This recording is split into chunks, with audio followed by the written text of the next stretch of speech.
Magandang araw po sa inyong lahat. Ako po si Angelo Garcia ng Anos Research.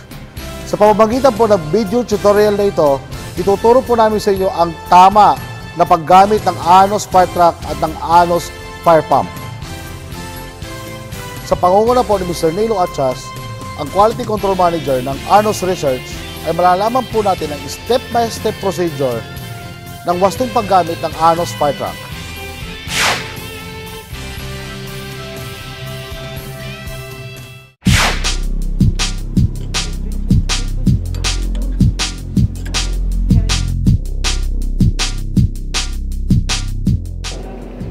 Ang proseso na ito ay tinatawag na suck and fill.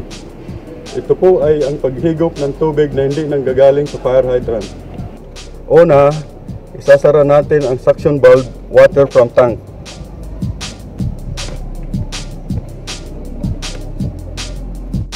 Pangalawa, buksan natin ang priming valve.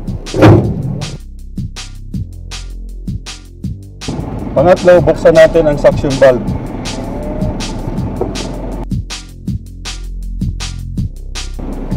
Pang-apat, buksan natin ang makina natin.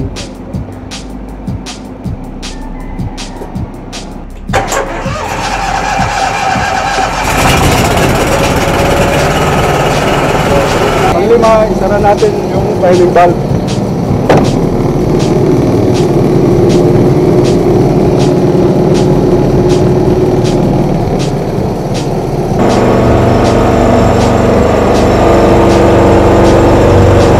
Pag puno na yung water level natin, isasara na natin yung suction valve, water from other sources.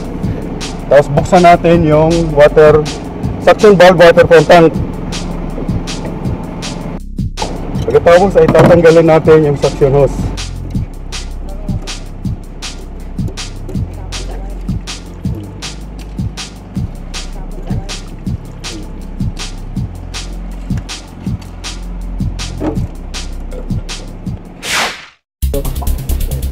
Ngayon naman, ang procedure na to ay firefighting using water from tank.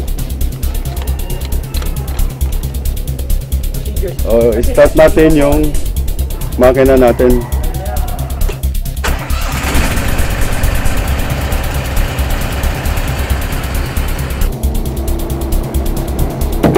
Buksan natin yung gated Y.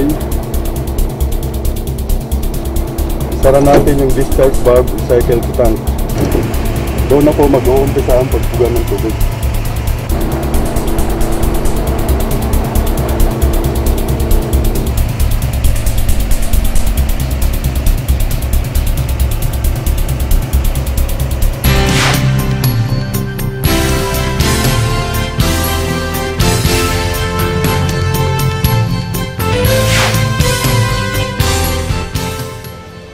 Kaya sa inyo ang Anos Research sa mabisa at epektibong pagpuksa ng sunog. Maraming salamat po sa pagtangkilik nyo ng Gawang Pinoy.